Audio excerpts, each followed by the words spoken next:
இங்க ஒரு அண்ணனும் தங்கச்சி ஒரே வீட்டுக்கு தான் கல்யாணம் பண்ணி வந்திருப்பாங்க. அந்த பையனுக்கு அந்த பொண்ணு ரொம்பவே புடிச்சு போய் தான் கல்யாணம் பண்ணியிருந்திருப்பாங்க. 2 பேரும் லவ் பண்ணி தான் கல்யாணம் பண்ணியிருந்திருப்பாங்க. ஆனா இந்த தங்கச்சிக்காரியை தான் அந்த பையன் பிடிக்காம அவங்க வீட்ல சொன்னாங்களேன்னு சொல்லிட்டு கட்டாயப்படுத்தி கல்யாணம் பண்ணி வச்சிருப்பாங்க. இதனால அந்த பையனுக்கும் அந்த பொண்ணு ரொம்பவே பிடிக்காம போயிட்டு ரொம்பவே கொடுமைப்படுத்தவும் ஆரம்பிச்சிருப்பான். இப்ப இந்த பொண்ணோட கையில இருக்கக்கூடிய காயத்தை பார்த்துட்டு அவங்க அண்ணனுமே யாரும் இப்படி பண்ணான்னு சொல்லி கேட்கும்போது அவருக்கும் எனக்கு ஒரு சின்ன சண்டை அதில் இப்படி ஆயிடுச்சுன்னு சொல்றாங்க. இப்ப அவனுமே கீழே இறங்கி போய் அந்த பையன் என்னோட தங்கச்சி எதுக்காக நீ இப்படி காயப்படுத்துற அப்படின்னு சொல்லி அவனுமே கேட்க இது எங்க 2 பேருக்குள்ள இருக்கக்கூடிய ஒரு சண்டை, நீங்க ஏன் அதுல தலையிடுறீங்க அப்படின்னு சொல்லிட்டு இந்த பையனுமே கேட்கறான். இப்ப அந்த அண்ணங்காரமே நீ பண்ற எல்லா விஷயத்தையுமே நான் உட்காந்து சொல்லிட்டு ஒழுங்கா இருந்துக்கோ அப்படின்ற மாதிரி சொல்றான். இப்ப இங்க நடந்த விஷயம் எல்லாத்தையுமே அவனுமே அவங்க அம்மா கிட்ட சொல்ல இப்ப இவங்களுமே இவங்களுக்கு தேவையில்லாம நம்ம வீட்டுக்குள்ள விட்டுட்டோம், இதுக்கப்புறம் எப்படி இவங்களை வழிக்கு கொண்டு வரணும் அப்படின்றது எனக்கு தெரியும், நான் பாத்துக்கிறேன் அப்படின்ற மாதிரி அவங்க அம்மா சொல்றாங்க. இப்ப மறுநாள் இந்த பொண்ணு மாடியில துணிக்காய வச்சுக்கிட்டு யார் கூட போன்ல சிரிச்சு பேசிட்டு இருக்கா. இந்த விஷயத்தை அவங்க மாமியாருமே பாக்குறாங்க.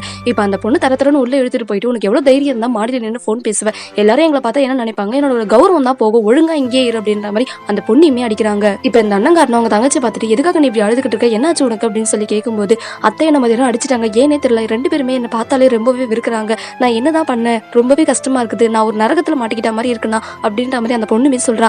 இதை கேட்குற அவங்க அண்ணனுமே நீ எதுக்கும் கவலைப்படாத, யாரு நான் உன் கூட இருக்கேன், நீ எதுக்கும் கவலைப்படாத, நம்ம 2 பேருமே ஒன்னும் ரொம்ப சந்தோஷமா இருக்கலாம் இந்த வீட்டுல, என்னோட பொண்டாட்டி தான் இந்த வீட்டோட ஆதிக்கமே, அவகிட்ட நான் சொன்னேன் அப்படின்னா கண்டிப்பா இவங்க அவளோட பேச்ச கேட்டுதான் அவங்க, நீ எதுக்குமே கவலைப்படாத அப்படின்ற மாதிரி அவங்க அண்ணனுமே சொல்றான். இப்ப இந்த அண்ணங்காரனும் அவங்க ஒய்ஃப் கிட்ட பேசுறாங்க, உன்னோட அம்மாவும் தம்பியும் ரொம்ப மோசமா என்னோட தங்கச்சி கிட்ட பிஹேவியர் பண்றாங்க, சோ அவங்க கொஞ்சமாச்சும் நீ பேசி தடுக்கணும் அப்படின்ற மாதிரி சொல்றாங்க. இதை கேட்கிற அவங்களுமே நீ கொஞ்சம் யோசி, அவங்க 2 பேரும் ஹஸ்பண்ட் ஒய்ஃப், அவங்களுக்குள்ள 1000 இருக்கும், நம்ம ஏன் 2 பேருக்குள்ள தலையிடணும், அது மட்டும் இல்லாம நான் உன்னை காதலிச்சதுனால மட்டும்தான் நம்ம 2 பேரும் கல்யாணம் பண்ணிக்கிட்டோம், நீ உன்னோட தங்கச்சி கல்யாணம் பண்ணாம என்ன கல்யாணம் பண்ண மாட்டேன்னு சொல்லிட்டு அதனால தான் என்னோட தம்பி கிட்ட வற்புறுத்தி பேசி அவங்க 2 பேரையும் சம்மதிக்க வச்சு இந்த கல்யாணத்தை பண்ண வச்சேன்.